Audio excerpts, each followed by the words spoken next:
Educational leadership is an ever-evolving opportunity to make a real and lasting difference in the lives of students, parents, and the community.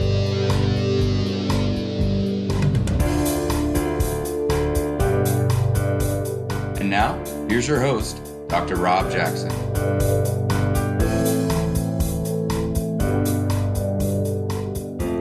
Hi friends, welcome to the EdLeader podcast. I'm your host, Rob Jackson, and I want to thank you for spending time with me today. We have arrived at a critical juncture in education. As we begin to move through what we hope is the final stages of this pandemic, we have an incredible opportunity to ask of ourselves, what have we learned? What is now possible? What can we do differently?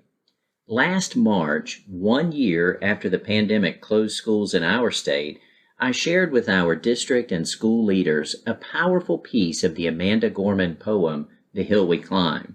The poet wrote, "We seek harm to none and harmony for all. Let the globe, if nothing else, say that this is true, that even as we grieved, we grew, that even as we hurt, we hoped, that even as we tired, we tried. So while once we ask, how could we possibly prevail over catastrophe, now we assert, how could catastrophe possibly prevail over us? We will not march back to what was, but move to what shall be." Today's guest also referenced the poem The Hill We Climb in her first remarks as the State Principal of the Year. The final stanza from the poem became our guest's launching point into this year as a champion for ed leaders. She read from the poem, "When day comes, we step out of the shade, aflame and unafraid. The new dawn blooms as we free it, for there is always light, if only we're brave enough to see it, if only we're brave enough to be it." Speaking of brave enough to be it, let's get to it. Today's guest was appointed principal of the Needham B Broughton High School in Raleigh, North Carolina in 2017. At Broughton, she leads the leadership team and school community in effecting meaningful change, including achieving the highest student graduation rate in the school's history twice in both 2020 and again in 2021, increasing the ninth grade promotion rate by nearly 50% and improving teacher retention to its highest rate with an improvement of nearly 70%. She attended Longwood University, where she graduated summa cum laude with a bachelor's of English and a minor in Spanish. After college, she joined Teach for America and began her career as an English teacher at Southern Durham High School. She earned a Master's of School Administration at the University of North Carolina at Chapel Hill. She earned a Doctorate of Education in Educational Leadership from the University of North Carolina at Chapel Hill in 2018 and was awarded the Michael Pretty Family Leadership Scholarship and Award for Aspiring Superintendents from the University of North Carolina School of Education that same year. Her dissertation research examined the underrepresentation of women in the superintendency, and in 2019, her research was presented at the annual Global Women Leading Education Conference in England. Please help me welcome the 2021 North Carolina Wells Fargo State Principal of the Year, a tremendous champion for students and teachers, and my new friend, Dr. Elena Ashburn. Dr. Ashburn, what an incredible honor to have the opportunity to spend time with you today. Welcome to the EdLeader podcast. Thank you. It's a pleasure to be here. I tell you, as you were named the 2021 North Carolina State Principal of the Year, and in the time since, I've had the opportunity to get to know you and your work. I have just been absolutely blown away by all I've heard from you and all that has been said about you. What was it like when you were named the 2021 North Carolina State Principal of the Year? In that moment, what were you feeling? Yeah, it's almost hard to describe what it's like to be named Principal of the Year for the state. And you ask about how I felt in that moment. I honestly felt the same way along the path, right? Because originally it started out as being named as the district's Principal of the Year, then Regional Principal of the Year, and then, of course, the State Principal of the Year. And quite honestly, along the entire route, I was incredibly grateful. And what I'm most grateful for is a community of people. So I do not stand here by myself. I'm humbled and grateful for the many, many people who work alongside me every day to make great things happen for kids. So really, to me, the honor is so much bigger than myself. It's really about us all winning. When I won state principal of the year, it sounds silly, but I really felt like every kid in my school, every teacher in my school, every parent in the community, I felt like we won. And it's hard to describe how incredible that is. I can only imagine that every single person in that community, the students, the teachers, the staff, the parents, they felt the same thing, that the school had won, that they had won. There's something to be said for the principal as the face of the school. And being the face of the school, you tend to be out front and you're the one that's asked to respond to reporters' questions or questions from parents, but really you're representing the school itself and all that is Broughton High School. How about sharing with our listeners a little bit about Broughton High School, the school that you're so blessed to serve? Yeah, Broughton is a really special place. We are a magnet comprehensive high school in the Wake County Public School System, and it is a fairly old school, opened in 1929, and it has just an incredible school-based community. And it really feels like a community's school nestled in a very large city. We have about 2,200 students, and we have students that come to us each day with a wide variety of skills and assets and abilities. And regardless of where they come from or what their families are like or any of those differences, we really feel like we welcome them into this community and that everyone that comes here is a Broughton Cap. We're the Capitals. And that's something special to be a Broughton Cap. Absolutely. And this year, you had the opportunity to welcome in freshmen. In fact, This week you had the opportunity to welcome in freshmen, and they were learning in that moment what it is to be a Broughton Cap, to be a Capital, to be a part of that tradition. What do you share with them about what it is to be a student, one among 2,200, a really large high school in our largest school system in the entire state? What are you sharing with your freshmen about being a Cap? I love the Broughton motto. So the Broughton motto is approve ye that which is excellent. And that is really what we teach our kids and our educators and our parents and community members, is that we are constantly striving for excellence. Excellence doesn't happen overnight. Sometimes we make mistakes and we take a couple steps back but we continue to move forward towards excellence. And I think for me in particular, as the face, as you say, leading the school, right, representing so many people, especially in an older school, I see that we are rich in tradition, yes, but we also have some traditions that have not met the needs of many kids who come into our school each day. Broughton High School opened as a white school for white children only, and that is not the case anymore. And so that is part of a tradition or a history that we acknowledge as something that is not excellent. And we strive to be more welcoming and ensuring that every kid, regardless of race, economics, anything, comes in and has the opportunity to be excellent in all that we say and do.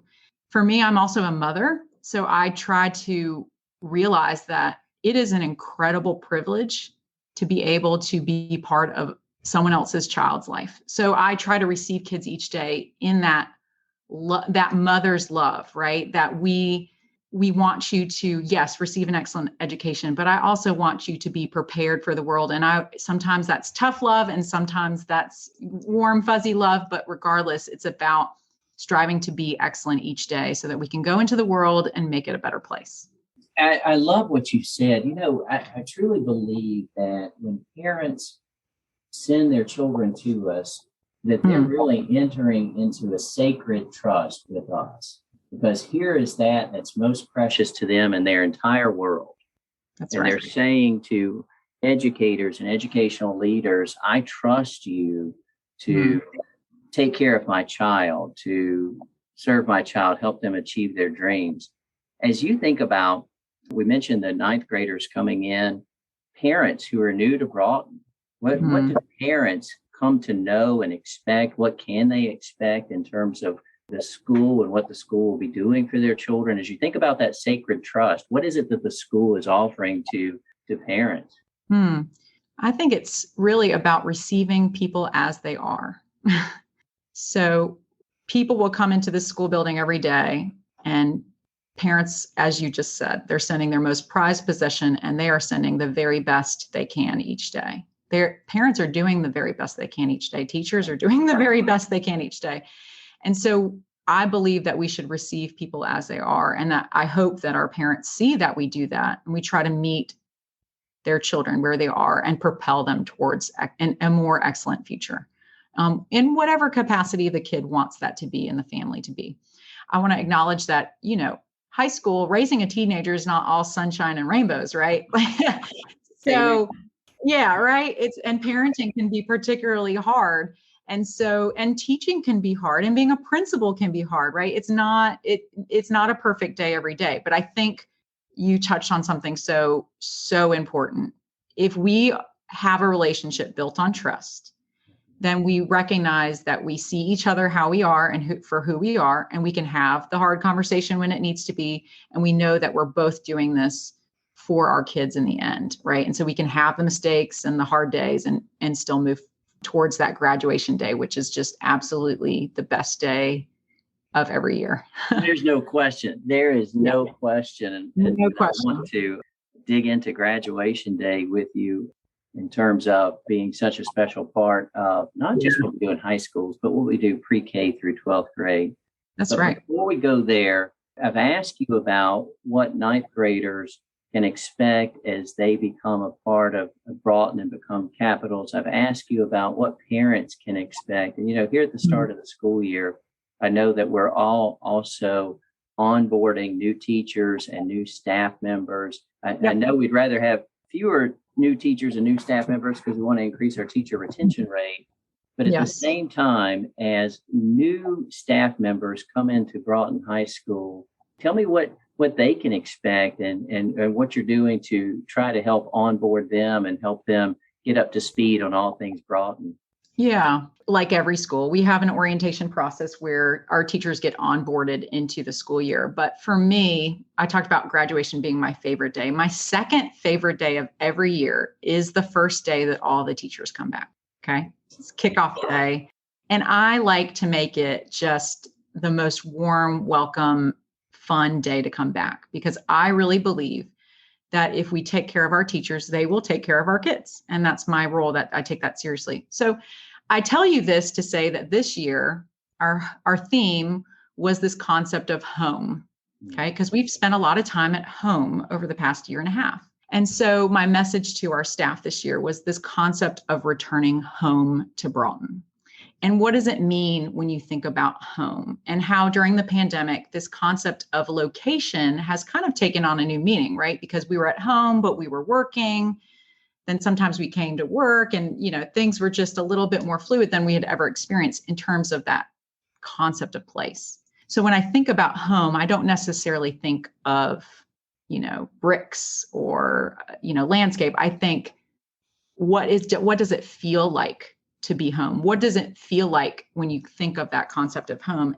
And if I can really boil it down to one concept, when I think about home, home is a place where people love me for who I am, and they accept me, and they also expect a lot of me because they want me to be excellent. And to me, I think that's really how I prepared teachers for this year, is thinking about returning home and that concept of doing our best and being loved also at the same time. I absolutely love that, Elena. As you're sharing, I just kept hearing my mom's voice saying, welcome home, and just how that makes you feel when someone says, this is home, that warm feeling inside. And certainly if our children, particularly in this day where there's so many challenges outside of our school buildings, if they can feel like this is a place where I'm home, if our teachers can feel like this is a place where I'm home, that translates, I think, into student success and teacher success and principal success. Of course. What a powerful concept to make school feel like home. I absolutely love that. Now, you mentioned high school graduation. And of course, as someone who spent quite a bit of my career as a high school principal, In fact, don't tell my Board of Education it was the job I loved best in my career so far was being a high school principal. And I enjoy being a superintendent, but I loved being a high school principal. Yes. And I used to talk about the moment. And the moment was a student steps to the edge of the stage. They hear their name called. You see their chest swell out. They walk across the stage with great pride. Family is taking pictures. It's just this incredible time.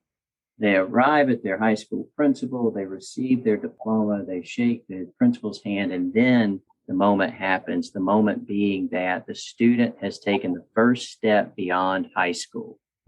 And if we've done our job pre-K through 12th grade, they're ready for what comes next. Wherever that step is leading them, they're ready because we've helped prepare them for that. You mentioned high school graduation is your favorite day, though. Talk to me about, what does high school graduation mean to you? Gosh, one reason high school graduation is so special for me, in Wake County, this is an anomaly. We graduate at our school in our gym. And there is nothing that compares to being in your own gym. Everyone's dressed to, perfectly. The kids look great. Everyone's happy. Parents are there. It's just, I think what makes it so special is it's the reward at the end of so many years, like you're talking about, of 13 years of schooling. And the kids have so much pride and the parents have so much pride. And it's special to have been a piece of that journey for the kids, especially when you have a student, who you might had to have like push across that stage a couple of times, right? Like that wasn't going to happen with you not pushing them along the way. And those often to me are the most special when you see a kid that the odds were totally against them. And you weren't sure sometimes if they were going to make it across the stage and they get that diploma. And that is the first time anyone in their family has graduated. I mean, that's just an incredible honor to be part of that experience for that kid. It truly is, Ellen. And I love listening to you describe that. I'm mindful of, as the student, particularly the student you're talking about, the student who may have had challenges, who may have been in the principal's office more than they should have been, or may have had life challenges, whatever that might have been, the death of a parent or something tragic happening in their life. But their name is called and they're walking across the stage and they make eye contact with you as their principal. And it's almost like, I can only imagine how many people were at the Broughton graduation, as large as your school is, but it's almost like this private individual moment between you and the student as you're making eye contact, and you both know what you know, and you both know all the challenges to get to that moment, and the pride you see is just absolutely spectacular. It's a blessing to be a part of that, isn't it? Absolutely. Absolutely. It's a privilege. It's a privilege. You're exactly right, Elena. It is a privilege. And I tell you, that just gets me excited. I want to stand up and really just kind of run around and think about, that gives me so much energy to think about that. Yeah. Second to, and similar perhaps to high school graduation, the only other thing to me that really compares to that is watching a parent bring their child to kindergarten or to pre-kindergarten the very first day, to see how nervous the parent is and they're so worried, and the baby's almost running into the classroom, or and the parent is just worried. And speaking of young babies, I know that not only are you a mom, you're also a mom of young children. In fact, a very young child. Tell us, how in the world do you balance that, the demands of being a mom and the demands of being principal of a very large high school, demands of being the North Carolina State Principal of the Year? Maybe I need to stop. I'm going to put you on the couch if I'm not careful. But how do you balance all that, Elena? Yeah. It's interesting. You were just talking about seeing the mother who sends her kid to kindergarten for the first time. That really spoke to me, Rob, because this week I have 3 children. I have one child that started 6th grade, one child that started kindergarten, and my 1-year-old went to full-time preschool for the first time this week. So I had all those feelings this week as I started school. That really spoke to me. You know. I know. Yeah. And it's interesting because for a living, I get paid to tell parents it's going to be fine. And I'm there and I'm like, oh my gosh, I cannot drop my 1-year-old off. Like, he can't do this. Right. Like, so it's that really spoke to me. But so, you ask an interesting question about balance, and I have come to learn from some wounds, to be honest, that I have thrown the concept of balance out the window. Okay. It is not possible to balance all those things that you described. There is no equilibrium between them, right? So instead, I have taken on a concept that I try to share with other women that I know who are ambitious like I am. And I instead talk about prioritization. Okay. So to me, the concept of balance is something that is unattainable and actually keeps us on a hamster wheel, right? And because I'm going to be honest, Rob, I have people that perceive that I have it all. Oh gosh, she's got 3 kids. She's got a happy marriage. She's got principal of the year. She's got all these things. She got a doctorate. Like, how did they, tell me, what is your secret? And I say to them, there is no secret. There is no such thing as balance. Stop trying to achieve balance. Okay. So instead I say prioritize. There have been times in my life where I have said, I'm going to be okay with this week prioritizing work. Okay. And I'm not going to feel guilty about that prioritization for this time, because that is what the work calls me to do. And there are other times where I say, I'm going to prioritize my family and I'm not going to do any work this week. I'm going to take the week off and I'm not going to feel guilty about taking that week off. And I have come to find that doing that with some finesse, and it's taken time to kind of find my own groove, that has really propelled me, because I have let go of any guilt around being one thing or something, or trying to be everything to everybody all the time. Not possible. And I have come to just be myself and be who I am, and to try and find joy in each of those times and prioritize what needs to be prioritized in the moment. Also, I have to say that I have an incredibly supportive family. So I have a partner that I'm married to, and there is no way in the world that I could do what I do every day without my husband, Matt, who has supported me and taken up every crazy dream that I've had and has supported me and made all this happen. So we are definitely a team that has made this work together. I did not do this by myself. Elena, I love that. And I'm just thinking, as state principal of the year, you have the opportunity to share a message and to share your message with many audiences this year and beyond, because it's a title that you never give up. It will always be there. And just as I was listening to you talk about prioritizing and letting go of this artificial notion of balance, that spoke to me. And I've been around for a little bit and been trying to work on this for a long time. And that spoke to me in a very powerful way. And so I certainly want to encourage you to continue to share that message, certainly with women, but with everyone, right? That thought of, we do feel like and feel guilty about trying to be all things to all people, particularly when we take on large leadership roles, and we just can't do that. And when we do, we probably do a poor job, because we're at our best when we are authentic, right? And being authentic is saying, this week I'm really struggling, right? And this week I've got to spend more time, in my case, with Renee, my partner, because she deserves that. She's worthy of that. And she's willingly taken a back seat for a few days. And so now she needs to be in the front seat. And so there's a lot there for me personally to unpack and reflect upon. And I just appreciate you sharing that, Elena. That's so very wise. Thank you. Speaking of wisdom and the thoughtful approach you have to every question I've asked you, it's clear to me, and it shows up that you have a background as an English language arts teacher. As a teacher, I shouldn't have been surprised that you chose to use a poem in your early remarks as you were named State Principal of the Year, and just a poem that I absolutely love, The Hill We Climb by Amanda Gorman. Would you mind sharing that piece of the stanza that you shared and those remarks with us, Elena? Because I'd love to kind of dive into that for a moment. Yeah, I shared the last 2 stanzas, so I'll be happy to read that. We will rebuild, reconcile, and recover. And every known nook of our nation and every corner called our country, our people diverse and beautiful will emerge, battered and beautiful. When day comes, we step out of the shade, aflame and unafraid.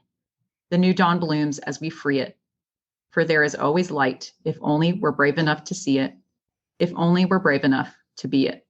So powerful, so very powerful. And for me, that resonates in that we are here, we hope, in the last dying days of this pandemic that seems to be holding on and on. In our state, 17 months since March of 2020, when the governor first announced we were going to close school for a couple of weeks. And we see ahead of us life and education post-pandemic, and this opportunity before us to make changes, to be better, to be stronger for all the experiences we've had over the last 17 months. As you've approached this new school year at Broughton, as you've approached this opportunity that's before us with the pandemic, we hope, subsiding, what has been your thoughts around that? What is your vision around that? How do you see the school and yourself emerging from what has been? Yeah, I like what you said about this incredible opportunity that's ahead of us. You know, my biggest takeaway from the past, year and a half, is that as educators and systems, we are more malleable and more responsive, I think, and fast changing than we could have ever imagined. I think sometimes public education was plagued by this sense that we're too big and too hard to change. And the pandemic, in my opinion, proved us differently, right? Like I believe that educators and teachers in particular can do absolutely anything that we set our minds to. And so the pandemic gives us this opportunity, this experience, a new set of tools that allows us to be more creative for a better outcome for kids every day. I mean, there's no reason we shouldn't be graduating 100% of our kids ready for college or careers, and we're not currently. So how can we take the lessons that we've learned to be more innovative to ensure that excellent education for each kid? I love that. And you know, I almost think the answer is in the poem. How can we do that? If only we're brave enough to see it, if only we're brave enough to be it, right? To step forward and say, here's the thing. And, you know, you were talking about the pandemic kind of opened our eyes to what's possible, because I do believe that our teachers are absolutely capable of accomplishing whatever it takes for our children. Two sticky widgets in the past, two things that seem to be less than malleable as examples. One, eating in the classroom. I don't know how many times I've heard teachers say, we can't do that for a variety of reasons. And suddenly we had to do some of that because we needed to serve lunch in a socially distanced way. And we needed to be able to move about the building safely. And suddenly we're eating in classrooms. And the other is teachers who would say, I can't teach online. I don't know how to teach online. And very quickly they were teaching online. I mean, the turnaround was just astronomical. And I think that's two examples, to your point, of where we've seen in ourselves that we can do hard things, that we can accomplish. And so as I think about the year ahead of us, I do see it as bright with opportunity. And as I think about all that you have ahead of you as someone who represents the principals in the state of North Carolina and perhaps even the principals across our country, that there's opportunity for you as well. And that future is bright as well. As you think about that opportunity, as we kind of wind up our conversation, and I'll tell you, I'm sitting here thinking, man, I want to have many more episodes with Ellen, because you said so many things that I'm like, oh, I want to spend 30 minutes talking about that. But as we wind up our conversation today, and thank you for being so very generous with your time, I greatly appreciate it.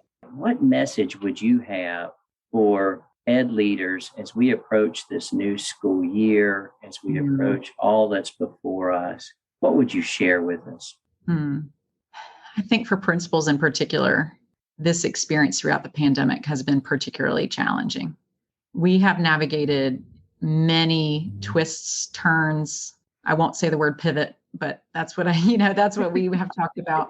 And we've done that in times where we are managing our own emotions, our own fears, and also carrying the emotions and fears of hundreds of other people simultaneously. And that is a serious leadership challenge that we've now navigated. So as we go into this new year, where we had hoped that perhaps COVID was really behind us, and we're seeing now that potentially there is actually a new challenge in front of us. Right. We just have to keep that hope alive, right? That we make a difference each day when we come that our teachers make a difference each day when they come, that our children make a difference for others when they come each day. So we can't lose hope, even when we're tired, even when we're stressed out. We've got to put one foot in front of the other and just keep moving. I like to say keep moving, because in the end, that is joyful and good for kids. And it's joyful and good for our communities and our state, our country, and our world. There's no question at all. Dr. Elena Ashburn, thank you so much for spending time with me today on the EdLeader podcast. I can tell you that my hope is constant but brightened in this moment for having had the opportunity to spend time with you. I'm so excited for you and the opportunities before you. I'm so proud that you will be representing principals and sharing with our state leaders the perspective of principal. And I wish you the very best. I wish the Capitals the very best this year at Broughton High School. Thank you, my friend. Yeah, the feeling's mutual. Thank you so much. I really appreciate the opportunity. Thank you. I hope that you enjoyed our conversation today with Dr. Ashburn. There is no question that this is a time of opportunity if we're brave enough to see it and brave enough to be it. Thank you for spending time with me today, and thank you for all that you do for every student, every teacher, and every staff member. You are making a difference. If no one else has told you, I want you to know that I believe in you. Good day. Thank you for listening to the EdLeader podcast. Please subscribe to the podcast and consider leaving a review with 5 stars on Apple Podcasts so that we may continue to grow the EdLeader community. We hope that you have enjoyed your time with Dr. Jackson. Until next time.